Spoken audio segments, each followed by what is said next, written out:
अस्सलामुअलैकुम and good evening my dear brother and sisters. मैं उम्मीद करता हूं कि आप सब लोग खैरियत से होंगे। अच्छा दोस्तों, आप में से किसी ने मैसेज किया है कि आप हमें ये बताएं कि नेबनज़ाट्स क्या होते हैं और नेबनज़ाट्स में जुमला लिखने का तरीका क्या होता है। जी, this is a very good question. ठीक है, ठीक है। हमने आप सबसे ये कहा है कि आपको जिस टॉपिक में भी समझ नहीं आ रही, जैसे कि ग्रामर के हवाले से कोई हो, किसी भी तरह का टॉपिक हो, तो आप हमें ज़रूर लिखा करें। हम उसके ऊपर आपके टॉपिक्स, आपके जो मैसेजेस आते हैं, हम उनके ऊपर पढ़ते हैं और आपको दुश्वारी हो, हम उसको ज़रूर इंशाअल्लाह उसके ऊपर आपका लेसन आपको एक्सप्लेन करने की कोशिश करेंगे। ठीक है, तो ये नेबनज़ाट्स के ऊपर काफ़ी लोगों को दिक्कत आ रही, तो आज मैं इसके ऊपर बात करना चाहता हूँ। ठीक है, लेकिन बात को आज आगे शुरू करने से पहले मैं ये बात करना चाहता हूँ कि अगर आप जर्मन लैंग्वेज के स्टूडेंट हैं, फ़र्ज़ करें आप A1 A2 या स्पेशली B1 कोर्सेज करना चाहते हैं, तो आप बिल्कुल हमारे सही जगह पर आए हैं। ठीक है, मैं आपको बताना चाहता हूं कि हमारे इसी YouTube चैनल के ऊपर हमने एक लैंग्वेज कोर्स अपलोड कर दिया है। ठीक है, ओके, वो अभी उसका आखिरी अभी कंटिन्यू चल रहा है साथ साथ। ठीक है, उसका आज हमने लेसन नंबर 86 में, ठीक है, वो आज हमने अपलोड किया है। ओके, और उसमें हमने A1 से कोर्स शुरू किया था, उसमें A2 पर B1 तक वो मुकम्मल हो रहा है। ठीक है, और वो उसको हम एक अलग प्लेलिस्ट उसकी हमने बनाई है 100 डेज़ के नाम से, 100 डेज़ के नाम से वो प्लेलिस्ट है। ठीक है, उस प्लेलिस्ट बनाने का मकसद ये है कि आपको तमाम लेसन एक सीक्वेंस के साथ मिले, एक तरतीब के साथ मिले। आपको पता है जी, मैंने आज लेसन नंबर 1 वॉच किया है, तो मैंने लेसन नंबर 2 यहीं पे आके मैंने इस प्लेलिस्ट में आके ढूंढना है, फिर तीसरा, चौथा, पांचवा, तो एक तमाम सीक्वेंस में आपको तमाम लेसन जो है वो मिलते जाएंगे। उसको जाकर आप ज़रूर वॉच करें और वो आपके लिए बहुत हेल्पफुल हो सकती है। उसमें ये तमाम नेबनज़ाट्स भी हम करवा चुके हुए हैं। वो मुकम्मल जो पैकेज है, ठीक है, A1 से लेकर B1 तक का, बहुत ईजीएस्ट वे में आप उसको जाके सीख सकते हैं। ठीक है जी, ओके। आज लेसन शुरू करने से पहले अगर आप हमारे चैनल पर नए हैं, तो अगर आपने इसको सब्सक्राइब नहीं किया तो इसको चैनल को सब्सक्राइब कीजिए, ताकि आने वाले जो मतलब इंपॉर्टेंट लेसन्स हैं वो टाइमली आपको मिलते रहें डियर ब्रदर एंड सिस्टर्स। ठीक है, तो फिर चलिए आज का ये सबक हम शुरू करते हैं। आज का एक लफ्ज़ हमने लिया है दा मिथ। इसका मतलब होता है ताकि। असल में नेबनज़ाट्स वो होते हैं जिसमें हम क्या करते हैं, जुमलों को ना जोड़ के लिखा जाता है, दो जुमलों को जोड़ के लिखा जाता है, और उन जुमलों को जोड़ने के लिए जो अल्फाज इस्तेमाल होते हैं उनको नेबनज़ाट्स कहते हैं। फर्ज करें मैंने एक नेबनज़ाट्स लिया है मैंने जैसे बताया कि दामित का मतलब होता है ताकि। अभी सुनिए, एक जुमला सुनिए, मैं जर्मन सीख रहा हूं, ठीक है, ताकि मैं जर्मनी में काम कर सकूं। हैं, ich lerne Deutsch, मैं जर्मन ज़बान सीख रहा हूं, damit ich in Deutschland arbeiten kann। अब इसमें जो मोडाल वर्ब है, जो कान जो है, वो हमने एंड पे लिखा है, तो यानी सेंटेंस ऑर्डर चेंज हो जाता है। नेबनज़ाट्स में आके जब उस जुमले को लिखते हैं तो उसका सेंटेंस ऑर्डर चेंज हो जाता है। damit ich in Deutschland arbeiten kann, ताकि मैं जर्मनी में काम कर सकूं। जो हेल्पिंग वर्ब है वो एंड पे चला जाएगा। ठीक है, अच्छा, आगे देखिएगा और जुमला, जी स्पार्ट गेल्ड, वो पैसे बचाती है, दामित जी आइन आउटो काउफन कान, ताकि वो गाड़ी खरीद सके। ठीक है, आगे एक और जुमला सुने, इश स्टेहे फ्रू आउफ, मैं जल्दी उठता हूं, ठीक है, दामित इश पुंकलिश बिन, ताकि मैं वक्त पर पहुंच सकूं, दामित इश पुंकलिश जो है वो मैं पहुंच सकूं इसमें। ठीक है, आगे सुने, ओके, आगे कहता है एयरलेंट फील, ठीक है, विच बच्चा पार्टी भी आ गई है, चलें जी, ठीक है, ओके। एयरलेंट फील, वो बहुत ज्यादा सीखता है, दामित एयर दी प्रूफुंग बिस्टेट, ताकि वो इम्तिहान पास कर ले। ठीक है, बिस्टेट अब वो एंड पे चला जाएगा वर्ब। ठीक है, तो नेबनज़ाट्स मैंने जैसे अभी आपको बताया कि वो अल्फाज होते हैं जो दो जुमलों को आपस में जोड़ते हैं।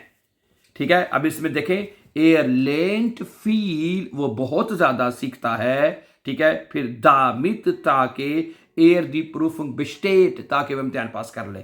ठीक है, अब बिस्टेट वर्ब एंड पे चला जाएगा।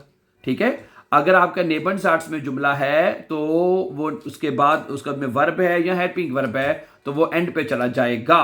मेरी बात समझ आ रही है? आगे सुने आगे कहता है, वीर काउफन gemüse, हम सब्जियां खरीदते हैं, दामित वीर gesund essen, ताकि हम सेहतमंद खाना खाएं। अच्छा, आगे कहता है, जी गेट इन फिटनेस स्टूडियो, वो फिटनेस स्टूडियो जाती है, दामित जी फिट bleibt, ताकि वो सेहतमंद रहे, bleibt वर्ब पे चला जाएगा। इश schreibe alles auf, मैं सब कुछ नोट कर लेता हूं, दामित ich nichts vergesse, ताकि मैं कुछ ना भूलूं। ठीक है, अब vergesse वर्ब आप एंड पे लिखेंगे। हैं। आगे सुने, एर स्प्रिcht langsam, वो आहिस्ता बोलता है, damit wir ihn verstehen, ताकि हम उसको समझ लें। एर स्प्रिcht, वो बोलता है, langsam, langsam होता है आहिस्ता, damit wir ihn verstehen, ताकि हम उसको समझ लें। हैं, अब verstehen वर्ब होता है समझना, और हम उसको वर्ब को एंड पे ले जाएंगे। अगर इस जुमले को मैं वर्ब नेबनजार्ट्स के बगैर लिखूं तो क्या बनेगा, wir verstehen ihn, फिर इन, ठीक है, तो फिर यानी सेंटेंस ऑर्डर अपने नॉर्मल जगह पे रहेगा। लेकिन जैसे इसको नेबनजार्ट्स में लेके आएंगे तो उसमें सेंटेंस ऑर्डर चेंज हो जाएगा। आगे सुने एक और जुमला, wir fahren mit dem Bus, हम बस के साथ जाते हैं। Wir fahren mit dem Bus, हम बस के साथ जाते हैं, damit wir Geld sparen, ताकि हम पैसों को बचा लें, ताकि हम पैसे बचा सकें, ठीक है। ओके, अगला जुमला है, sie lernt English, वो इंग्लिश भाषा सीखती है, damit sie international arbeiten kann, ताकि वो बैनुल-अक़वामी काम कर सके, इंटरनेशनली काम कर सके, ठीक है।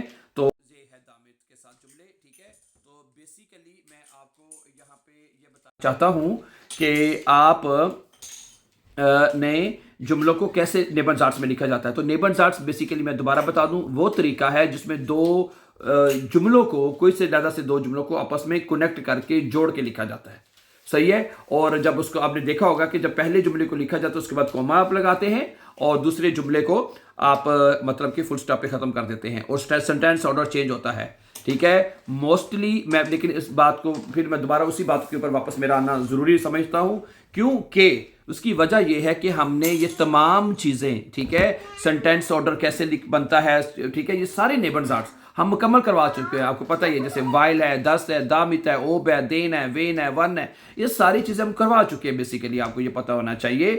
ये हम अपने वो जो हमारा जो प्रोग्राम है, जो मैंने अभी शुरू में आपको बताया, 100 डेज़ का प्रोग्राम है, 100 डेज़, प्लेलिस्ट में चले जाएं। आज उसका हमने कौन सा लेसन, 86 के 87 नहीं 87, आज उसका मैंने 87वां लेसन अपलोड किया है my dear brother and sister. उसको जाके आप वॉच करें, उसको देखें, हैं। उसमें सबसे पहले हमने नॉमिनेटिव करवाया है, नॉमिनेटिव करवाया, फिर अकोजाटिव करवाया, फिर डाटिव करवाया, फिर गेनिटिव करवाया है, ओके। और हर केस के जो प्रेपोजिशंस हैं वो सारे हमने इसके अंदर करवा दिए हैं, ठीक है। तो ये सारी चीज़ें जो भी आपके मुतल्लिका सवाल है, अभी नेबनजार्ट्स क्या हैं, जुमले कैसे बनाएं, लिखें, तो ये सारी चीज़ें आप हमारे इसी वो प्लेलिस्ट को जाके वॉच करके अच्छी तरह सीख सकते हैं, ठीक है। और इसी तरह जैसे मैंने कहा, अक्सर स्टूडेंट्स हमें लिखते भी हैं, कमेंट भी करते हैं और हमारी टीम बकायदा उनको पढ़ती भी है।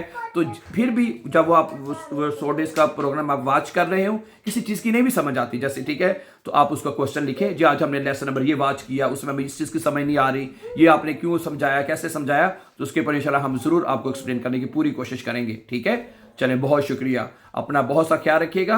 नए लेसन के साथ जल्दी आपसे दोबारा मुलाकात होगी। And before going, don't forget to subscribe so that you can find our upcoming important videos. Have a very very nice time, then see you. बच्चे साथ आज बीच में आ गए हैं, मुझे उम्मीद है, चलो मैंने कहा चलें वो भी बीच में जिस वीडियो का हिस्सा बने। Thank you very much, have a very very nice time dear friends.